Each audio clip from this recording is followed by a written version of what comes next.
Dans cette vidéo, nous allons étudier quelques-unes des nombreuses erreurs qu'un trader peut faire dans son trading. Alors, dans cette vidéo, vous n'allez pas apprendre à trader. Par contre, vous allez mieux comprendre la psychologie qu'un trader a lorsqu'il voit les graphiques et peut-être comment mieux appréhender ces erreurs-là pour éviter de les faire. Donc pour cela, nous allons voir deux graphiques et vous allez voir à chaque fois les étapes par lesquelles va passer un trader dans sa tête pour savoir s'il prend position ou pas et en fonction de s'il est en gain, en fonction de s'il est en perte, comment il réagit mentalement et directement sur ses ordres de bourse. Alors commençons sur cet exemple-là. Donc là, vous voyez, on vient d'une légère tendance haussière. Donc le trader remarque que le prix monte. Et là, il se dit, le produit idéal pour ma stratégie. Sa stratégie, c'est de vouloir gagner de l'argent, d'investir dans un produit qui monte. Par exemple, le Bitcoin. Lorsque tout le monde voit que le Bitcoin monte, eh bien là, le trader va vouloir investir dedans. Donc la tendance se poursuit, belle tendance haussière. Et là, le trader va attendre la moindre correction avant d'acheter. Sauf que là, le prix n'a toujours pas corrigé et on entre dans une accélération haussière.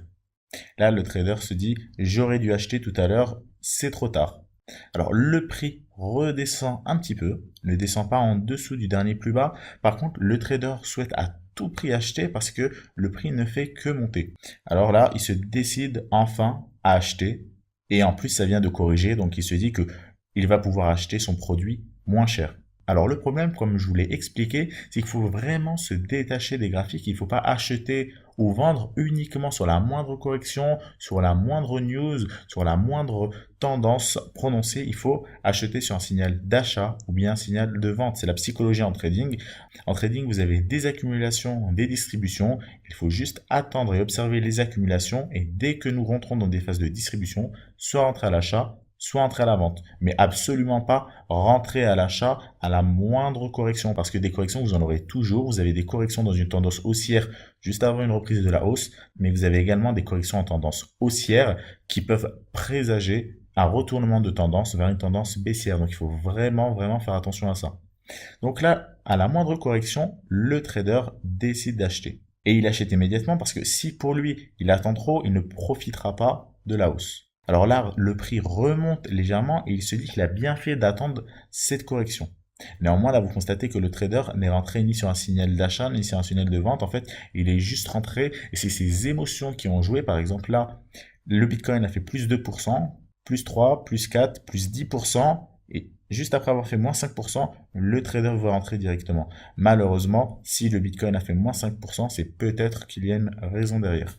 Alors là, je vous prends un exemple avec le Bitcoin, avec des chiffres un peu fantaisistes, pour que ce soit juste plus simple à illustrer, mais globalement, c'est l'idée à retenir. Juste après, le cours chute et nous descendons en dessous du prix d'achat du trader. Et là, le trader se dit, je profite de cette nouvelle correction pour en reprendre un bout. Malheureusement, nous sommes non seulement descendus en dessous du prix d'achat de la position du trader, mais également, nous constatons par exemple ici une cassure d'une éventuelle droite de tendance. Donc là, c'est plutôt un signal de vente et pas un signal d'achat. Donc là, le trader aurait tout intérêt à shorter, mais pas à acheter. Mais étant donné que sa psychologie en trading fait qu'il est très attaché à cette crypto-monnaie-là, par exemple, s'il s'agit du Bitcoin et que tous les médias commencent à en parler, eh bien, il se dit que c'est peut-être la prochaine crypto-monnaie qui va faire x10 et il va vouloir en acheter. Malheureusement, il est biaisé.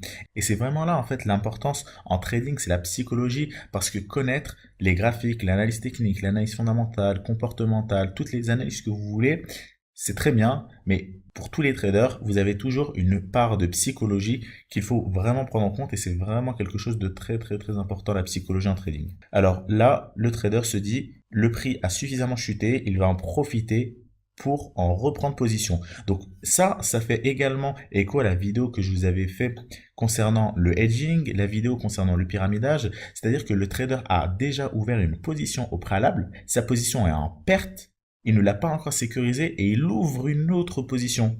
Donc en fait, ici, c'est une des erreurs que font beaucoup de traders, c'est ce qu'on appelle moyenner à la baisse. C'est-à-dire que le prix continue de chuter, et là, le trader se dit qu'à chaque fois que le prix chute, il va rentrer en position à l'achat, il va racheter. Donc en fait, il cumule des positions perdantes, il baisse son prix de revient unitaire. Alors ça, c'est pas du tout ce qu'il faut faire. S'il y a une position qui est ouverte, il faut déjà la sécuriser avant d'ouvrir une autre. Et bien tout simplement parce que si le prix continue à évoluer dans le sens contraire du vôtre, vous risquez de cramer tout votre capital. Alors là, j'en profite dans cette vidéo de faire plusieurs digressions à chaque fois pour mieux illustrer cet exemple-là. Alors là, on continue sur la chute du prix. Le prix continue de descendre et le trader se dit à ce prix-là, c'est cadeau, je vais doubler la mise. Et là, il double la mise et il a donc cette fois-ci 3 positions ouvertes. Là, il se demande pourquoi le prix baisse autant. Nous avons une accélération de la tendance baissière.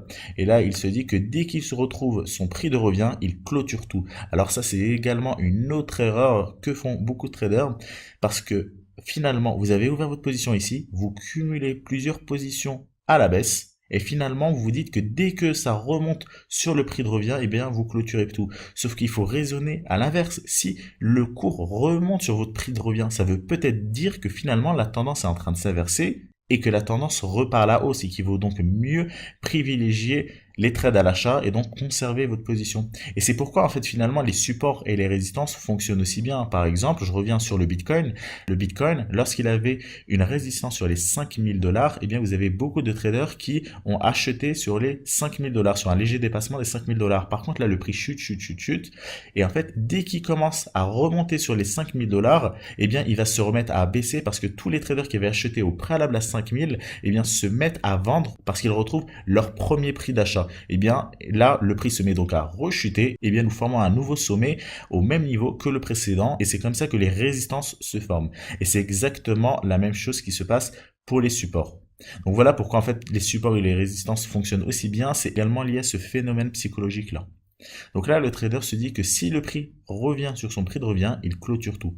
Donc là le prix rechute et il constate ici une légère hausse. Pourquoi? Parce que, comme je vous l'ai dit, quand vous avez une tendance baissière, la tendance ne descend pas d'un coup, vous avez des corrections, vous avez des retracements avant de repartir à la hausse. Et là, le trader se dit que nous sommes à nouveau peut-être dans un retour à la hausse. Il regarde le RSI, un indicateur. Alors, bon, ça, vous savez ce que j'en pense des indicateurs. Un indicateur technique est retardé sur le prix et il indique uniquement ce qui s'est passé avant. Là, il constate que nous sommes en zone de survente, ce qui est tout à fait logique parce que le prix a au préalable baissé très fortement. Et il se dit c'est l'occasion d'abaisser son prix de revient et il se dépêche d'en reprendre à nouveau une nouvelle position, donc 4e position qu'il prend. Alors là, pourquoi c'est également une erreur qu'il a fait ici? Il veut reprendre une position alors que nous avons formé un plus haut ici, mais ce plus haut est bien plus bas que le précédent plus haut. Donc si vous connaissez la théorie de dos, pour que la tendance soit haussière, il faut que les plus hauts soient de plus en plus hauts et les plus bas de plus en plus bas. Or là, c'est absolument pas vérifié. Vous avez le plus bas qui est plus bas que le précédent plus bas et le plus haut qui est plus bas que le précédent plus haut. Donc la tendance est toujours baissière et il faut au contraire profiter de cette correction haussière pour reprendre une position, mais à la vente, pas à l'achat. Donc là, grosse erreur, il prend une position à l'achat, il se retrouve avec 4 positions ouvertes à l'achat, et donc il moyenne à la baisse. Le prix continue de baisser, il se dit que c'est pas possible. Donc, du grand n'importe quoi, le prix continue de baisser, et là il se dit que le prix a suffisamment baissé, qu'il ne peut pas aller plus bas, donc forcément une grosse correction du prix va arriver. Et il se dit donc, je vais revendre les autres lignes de mon portefeuille pour me positionner à 100% sur ce produit-là. Encore une fois, grossière erreur. En fait, il coupe toutes ses positions précédentes en perte et il rouvre une nouvelle position à 100% sur ce produit. Donc en fait, il fait un qui tout double. Si le prix monte, eh bien, il aura peut-être raison, il remboursera peut-être une partie de ses pertes. Par contre, s'il continue à chuter, son capital va être grillé. Là, il se décide que c'est bon, il en a marre, il n'a pas arrêté de faire des erreurs, donc il va arrêter de regarder les graphiques. Lorsqu'il revient sur les graphiques, ça n'en finit plus de baisser. Je vais y laisser tout mon capital et il décide donc de tout couper. Il en reprendra qu'ils ont fini de faire chuter le cours à un meilleur prix. Là, nous avons le prix qui continue de chuter et il se dit qu'il a bien fait de couper. Alors, vous constatez en fait que le trader, lorsqu'il dit qu'il a raison, eh bien, il a raison toujours légèrement juste après ce qui se passe. Là, par exemple, je reprends le précédent sur le numéro 5. Vous constatez qu'il dit « j'ai bien fait d'attendre une correction ». Sauf que pour lui, vous voyez que la correction, eh bien, elle se passe vraiment peu de temps juste après la position qu'il a pris. Donc, soit l'achat, soit la vente. Là, c'est également la même chose. Il a décidé de tout couper. Eh bien, il se dit qu'il a raison uniquement après. En fait, ce que je veux dire par ici, c'est qu'il n'attend pas suffisamment longtemps que le cours évolue pour voir s'il avait vraiment raison ou tort. Et en fait, là, je veux essayer de vous amener peu à peu au fait que les traders coupent leurs gains beaucoup trop vite, mais par contre laissent courir leur trade beaucoup trop longtemps. Par exemple, là, il se dit qu'il a raison alors que le prix a à peine évolué, mais c'est parce que ça va dans son sens. Là, par contre, lorsque le prix chute, il ne se dit pas que le prix est en train de chuter, il coupe ses pertes, non, il se dit bon, ça finira par remonter, etc., etc. Par contre, le prix ne finit jamais de remonter jusqu'à ce que ce soit trop tard. Donc là, une autre erreur en plus de moyenner à la baisse, le trader coupe ses positions gagnantes beaucoup trop vite. Par contre, ses positions perdantes, il ne les coupe quasiment pas jusqu'à griller tout son capital. Alors voilà plusieurs erreurs qu'un trader peut faire lorsque le prix chute violemment. Maintenant, voyons le reste des erreurs lorsque le prix commence à se retourner. Donc là, au niveau 15, nous avions dit que le trader avait coupé toute sa position. Au niveau 16, de toute façon, il se dit que le prix va replonger. Alors, il se dit que le prix va replonger. Il n'a peut-être pas tort parce que vous voyez que ce plus haut-là reste plus bas que le précédent plus haut qui est ici. Donc là, à ce niveau-là, la tendance reste tout de même baissière. Donc, c'est ce qui se passe après. Nous avons un nouveau plus bas ici. Donc la tendance a bien été baissière et ça a bien replongé comme il l'a dit. Alors c'est dommage parce que il se dit que de toute façon ça va replonger, il aurait pu prendre une position short, ce qu'il n'a pas fait. Alors qu'avant, il faisait ce qu'il ne devait pas faire. Là, le prix donc chute et il dit qu'il avait raison. Donc encore une fois, comme je vous l'ai dit tout à l'heure, il se dit qu'il a raison mais toujours juste après le mouvement. Et s'il avait vraiment raison, il aurait pris une position short. Alors le prix remonte et il se dit ça remonte au-dessus du prix où j'ai tout coupé. Et là, il commence à regretter. Alors là, vous constatez qu'ici, nous formons un plus haut qui est plus haut que le précédent. Donc là, nous observons un retournement de tendance. Alors pourquoi? Parce que non seulement ce plus haut est au-dessus du précédent plus haut, mais également car nous avons formé un double bottom. Donc en fait, un double creux au même niveau. Donc ça fait l'objet d'une autre vidéo. Je vous laisse aller la regarder. Alors là, double bottom plus le plus haut qui est plus haut que le précédent plus haut. Donc la tendance vient de se retourner. Alors là, il se dit que il aurait dû reprendre position. Juste après, il se dit que les acheteurs vont se faire avoir. Donc là, il commence à avoir un biais psychologique qui commence à se mettre en place. C'est-à-dire que jusqu'ici, il pensait que ça va monter et le prix continue de chuter. Il a coupé toutes ses positions ici. Il ne veut plus reprendre position étant donné que maintenant le prix est plus haut que là où il a coupé. Et il commence psychologiquement à avoir un biais négatif qui se met. En fait, il espère que le prix rechute plus bas. Donc en fait, il est déjà biaisé. Pourquoi il est biaisé? Là, il a pris des positions à l'achat, il veut que le prix monte, donc il ne voit pas vraiment ce qui se passe. Et là, il voit que le prix monte alors qu'il a coupé la position en bas. Et là, il veut à tout prix que le prix baisse, et donc il ne constate pas ce qui se passe réellement sur le graphique. Alors ça également, ça fait écho à une autre vidéo où je vous avais expliqué que pour trader, ce que je vous recommande, si possible, c'est d'être deux, un analyste et un trader. Parce qu'un trader, c'est lui qui va devoir subir les émotions. Et après, une fois qu'il a subi ces émotions, il n'arrivera pas à prendre suffisamment de recul pour prendre les bonnes décisions. Donc là, l'analyste va se charger de lui dire que nous avons dépassé le précédent plus haut et que la tendance est haussière, qu'il faut penser à prendre des trades à l'achat. Et là, le trader va se contenter de prendre des trades à l'achat et ne pas espérer un retour à la vente. Tout comme il aurait pu faire ici. Sur cassure de cette droite-là, l'analyste lui aurait dit, bon, bah, privilégier des trades à la baisse. Si l'analyste lui avait dit de privilégier les trades à la baisse, eh bien, il n'aurait pas renforcé ici des trades à l'achat parce que nous aurions été dans une tendance baissière, il aurait pris des trades à la vente. Donc voilà également d'autres erreurs que font les traders, c'est ne pas dissocier les émotions de ce qui se passe réellement, objectivement sur les graphiques de manière analytique. C'est pourquoi il est préférable de trader à deux, d'avoir un analyste et un trader. Donc le prix continue de monter, et là il se dit retour au-dessus du prix de revient de mes dernières positions, il regrette de ne pas être rentré. Voilà, j'aurais été bien gagnant à ce prix.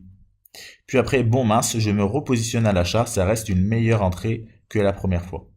Et là il se dit qu'il rentre à l'achat alors que le prix a très fortement évolué à la hausse et parce qu'il rentre à l'achat en dessous de la première fois où il rentrait. Et donc ça, c'est également un autre biais psychologique très mauvais à voir. Là, nous sommes dans une tendance haussière. En tendance haussière, il faut rentrer juste dans des signaux d'achat et attendre des corrections. Là, vous voyez que le prix est monté, puis s'est mis à accélérer. Donc c'est vraiment dangereux de rentrer sur ces niveaux-là parce qu'une correction a de très grandes chances d'intervenir. Voici un deuxième graphique qui est très similaire au premier, néanmoins avec quelques différences, cette fois-ci qui ne dépendra pas forcément de vous, mais de votre courtier. Donc ça s'appliquera beaucoup plus aux positions en short selling plutôt que les positions à l'achat. Donc là, vous voyez les positions à l'achat, vous n'avez pas de problème. Lorsque vous allez acheter vos crypto-monnaies, vous allez acheter les crypto-monnaies avec une certaine quantité d'argent. Par exemple, vous voulez acheter un bitcoin, vous allez mettre 10 000 $. Par contre, en short selling, si vous voulez shorter le Bitcoin, eh bien, il faut que votre courtier vous prête de l'argent pour pouvoir ouvrir une position de vente à découvert. Et là, vous risquez d'avoir un problème. Le problème, c'est que si vous avez trop de positions perdantes ou bien si vous êtes trop perdant et que vous vous obstinez à garder votre position verte, eh bien, vous risquez d'avoir ce qu'on appelle un appel de marge et votre courtier, par exemple Kraken, peut décider de complètement couper vos positions, que ce soit en gain ou en perte. Bien sûr, je vous rassure, la plupart du temps, malheureusement, il coupe vos positions en perte parce que si vous êtes en gain, vous n'allez pas avoir ce problème d'appel de marge. Alors le début reste à peu près similaire au précédent exemple. Donc là, il constate que le prix monte, il décide d'acheter, donc je vais aller un peu plus vite sur cet exemple-là, que la tendance est haussière et il se dit que dès que ça corrige, il se met à acheter. Là, il voit une correction, il regrette de ne pas avoir acheté, le prix continue à descendre et là, il veut rentrer en position avec une position de levier de 2. Donc là, il décide de prendre du levier. Alors voilà, c'est pour ça que je vous ai dit que ça se passera plus dans les cas de short plutôt que les cas d'achat, parce que lorsque vous allez shorter, vous allez obligatoirement avoir un levier. Donc levier 2, 3, 4, 5, bon, minimum levier 2. Donc là, c'est que votre broker vous prête de l'argent. Alors bien entendu, vous pouvez également avoir de l'appel de marge à l'achat. Si vous achetez une crypto-monnaie et que vous décidez de mettre du levier dessus, par exemple si votre Bitcoin, vous l'achetez à 10 000 $ mais que vous l'achetez avec du levier, eh bien votre broker va devoir vous prêter de l'argent. Donc si votre trade se passe bien, vous n'aurez aucun problème. Par contre, si le prix continue de chuter, votre broker peut couper votre position. Donc votre broker ou votre courtier, c'est la même chose. Alors là, il est persuadé que ça continuera à monter et il ouvre une position de levier 2.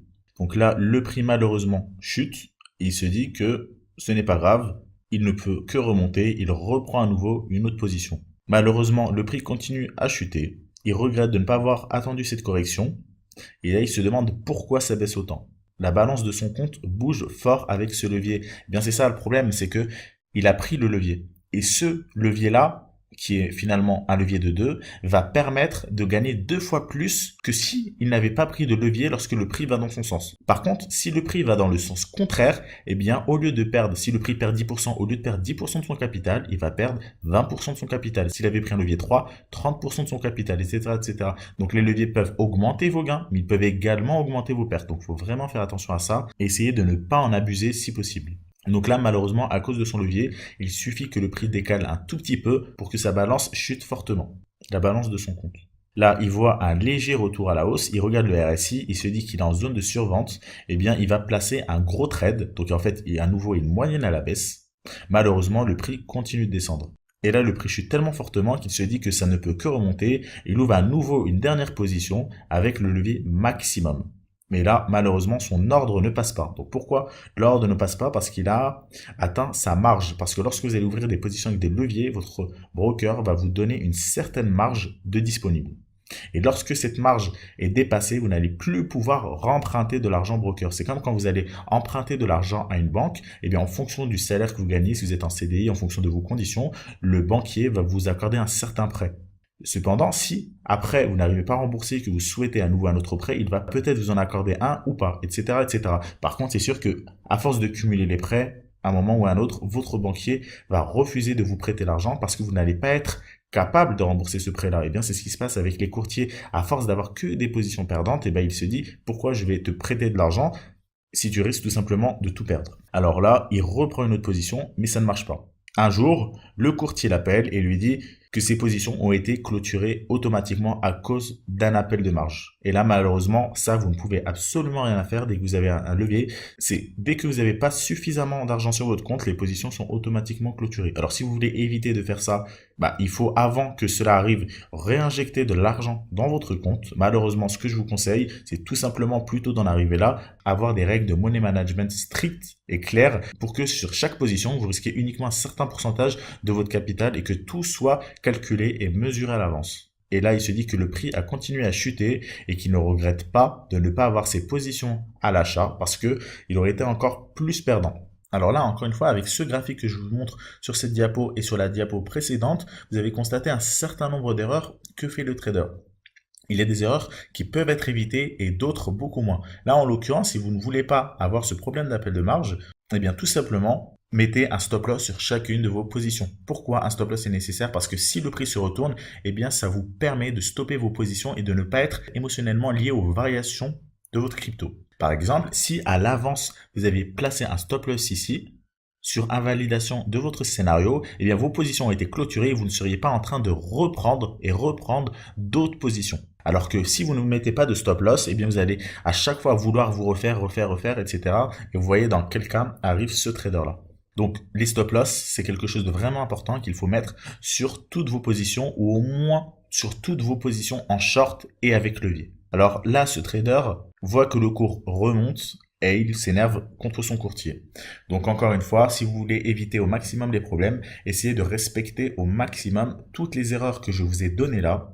Et si vous avez conscience de ces erreurs-là, ça vous permettra de ne pas les faire. Donc toujours mettre des stop loss, toujours être décorrélé de la variation du prix. Donc par exemple, trader à deux, un trader, un analyste. Toujours avoir du recul sur le prix. Prendre les différentes unités de temps D1, H4, H1 pour savoir dans quelle tendance on se trouve, à partir de quand le scénario est invalidé. Faire toujours des plans de trading, par exemple, lorsque vous voulez trader en chaque début de journée ou bien en chaque début de semaine, eh bien faites-vous un plan plutôt que de rentrer immédiatement lorsque vous observez un signal d'achat ou de vente, eh bien faites déjà un plan de trading et en fonction de comment évolue le prix, en fonction de votre plan de trading, eh bien vous allez opter pour tel ou tel scénario. Voilà, j'espère que cette vidéo a pu vous aider, que vous avez pu apprendre beaucoup de choses concernant les erreurs psychologiques en trading. Si vous avez des questions ou que vous voulez partager des erreurs que vous avez faites, n'hésitez pas à les poster dans l'espace commentaire qui se trouve sous la vidéo ou bien de venir en parler sur le forum ou dans le groupe de discussion Telegram. Quant à moi, je vous laisse et je vous retrouve dans la prochaine vidéo.